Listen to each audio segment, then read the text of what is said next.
Brendan T. Byrne, the former New Jersey governor who helped lure professional teams to a new sports colossus in the Meadowlands and won passage of the state's first income tax, a feat that prompted some pundits and pollsters to write his political obituary prematurely, died on Thursday. He was 93. His death was announced by Gov. Chris Christie, who did not say where Mr. Byrne died or provide any other details. A Democrat, Mr. Byrne could be a controversial governor and in many ways a contradictory man. Sometimes he spoke in a distracted monotone, other times he displayed an easy, self-deprecating wit. He was elected handily in 1973 and re-elected 4 years later after overcoming deep resentment over the income tax. There was a poll that showed 96% of the people knew who I was, and 4% thought I was doing a good job, he joked years later at a Hudson County political dinner. Mr.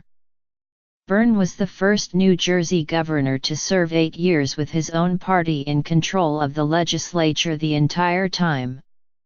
Yet his relations even with Democratic lawmakers were often so prickly it was hard to remember that he was not a Republican. His detractors said he was too much like the judge he had been and not enough like the tough Irish politician he should have been.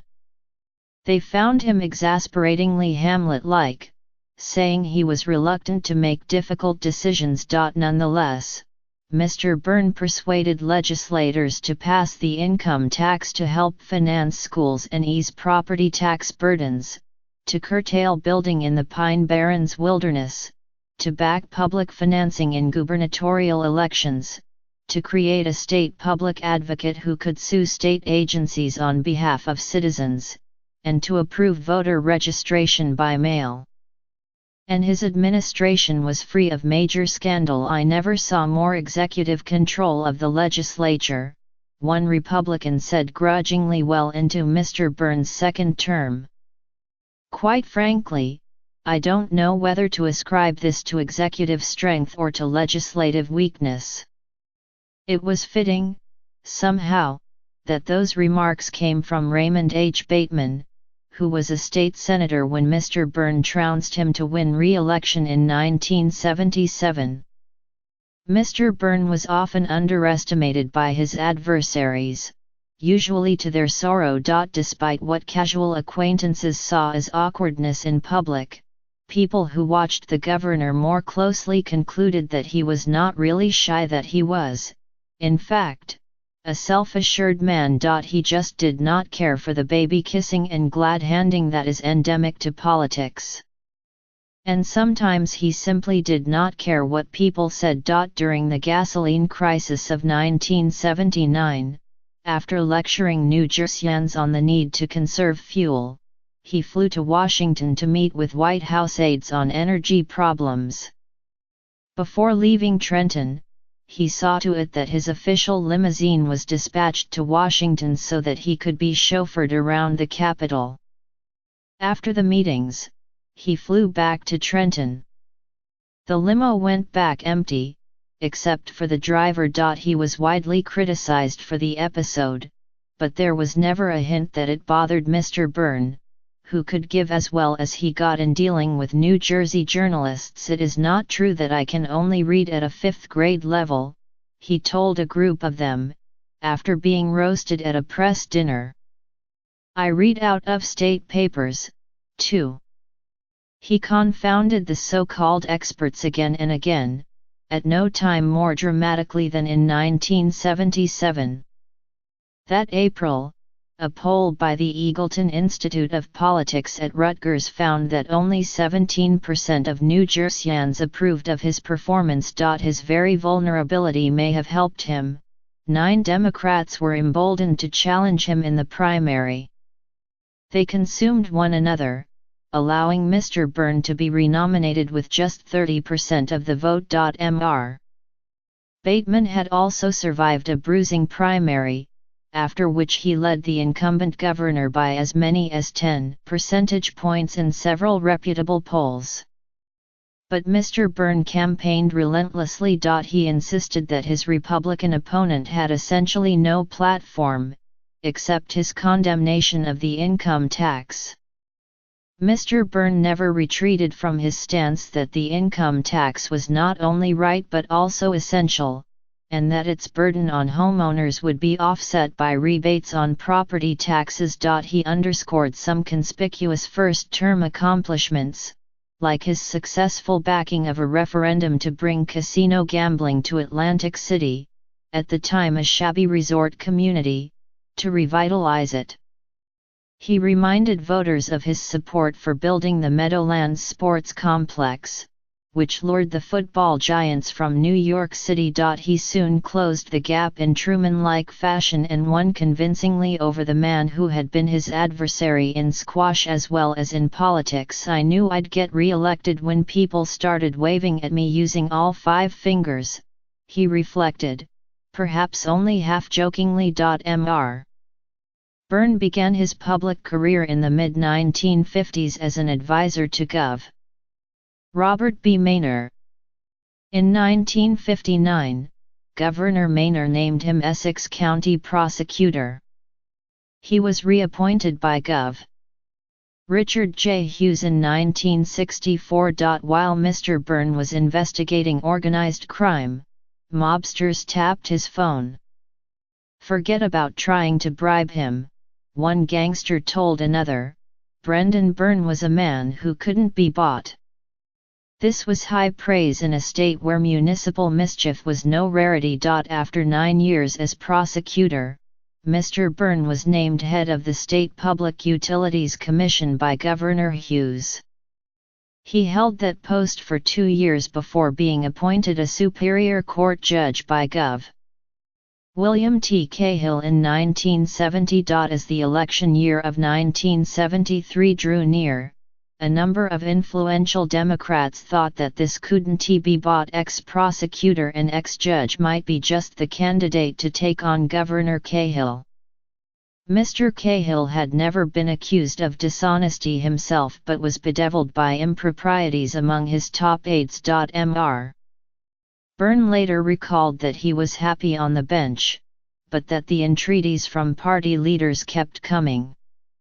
On April 24, 1973, he went to Governor Cahill's office, tendered his resignation from the court, then startled the governor's aides by announcing his own candidacy from Mr. Cahill's outer office. Mr. Byrne won in a 3-way primary. Mr. Cahill was so weakened politically by corruption among his aides that he lost the Republican primary to Representative Charles W. Sandman, Jr., a South Jersey conservative. Mr. Sandman would soon become known as a strident supporter of President Richard M. Nixon during the Watergate hearings. New Jersey Republicans did not unite behind Mr. Sandman, who was not liked either by Mr. Cahill or by Senator Clifford P. Case, a highly respected moderate. Mr. Byrne was elected governor by more than 720,000 votes, one of the biggest landslides in the state's history. His first term began auspiciously, with legislation to help finance future gubernatorial elections, create a public advocate's office and simplify voter registration, all measures that he had pushed. During the energy crisis of early 1974, he moved decisively to put into place a widely respected fuel allocation program. But in June 1974, he called on the legislature to pass a $1 billion tax package that included a state income tax. He argued that the levies were necessary. The state Supreme Court, finding wide disparities between rich school districts and poor ones, had ruled that New Jersey could no longer rely on local property taxes to finance education. Necessary or not, the $1 billion package was political poison. As a candidate, Mr. Byrne had not exactly promised that there would be no income tax, but he had not discouraged the impression that he had. Mr. Byrne's first attempt to win passage of his tax program passed by one vote in the Assembly but was buried in the Senate. He persisted nonetheless.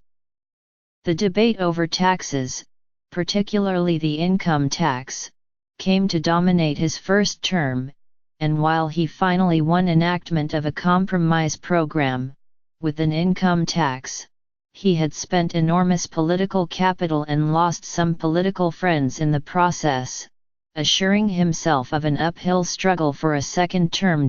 During that second term, ground was broken at the Meadowlands Sports Complex for an indoor arena, and the New Jersey Sports and Exposition Authority decided to name it after Mr. Byrne. Decision that drew strong criticism. The arena became the home of the New Jersey Nets basketball team and, until 2007, when they moved to Newark, of the New Jersey Devils hockey team. The Nets moved to Brooklyn in 2012. The name of the arena was later changed, first to Continental Airlines Arena and then the Izod Center. After retiring from politics in 1982, Mr. Byrne was a senior partner in a law firm in Roseland, NJ. He also became a part owner of the Devils, and because of that he may have lost a chance to succeed Bowie Kuhn as baseball commissioner in the early 1980s. That was because the primary owner of the Devils was John J. McMullen, who also owned the Houston Astros and had become known as a foe of Mr. Kuhn. Brendan Thomas Byrne was born on April 1, 1924, and grew up in West Orange, NJ. His father, Francis, was the city's public safety commissioner and later president of the Essex County Tax Board. His mother was the former Genevieve Brennan. Mr. Byrne briefly attended Seton Hall University before enlisting in the Army Air Forces during World War II. He served as a navigator on European bombing missions and won a Distinguished Flying Cross and 3 Air Medals.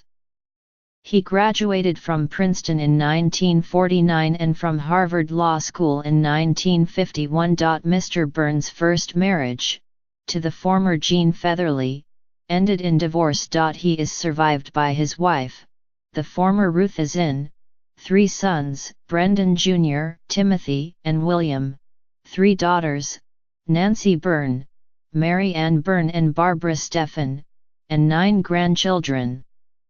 Another daughter, Susan Byrne, died in 2006. In his later years, Mr. Byrne remained active while retaining his sense of humor, even in acknowledging the weight of aging. Remember that stuff they put in our food during World War II, to prevent us from getting excited about girls, he said at the dedication of a military monument when he was 84. It's beginning to work.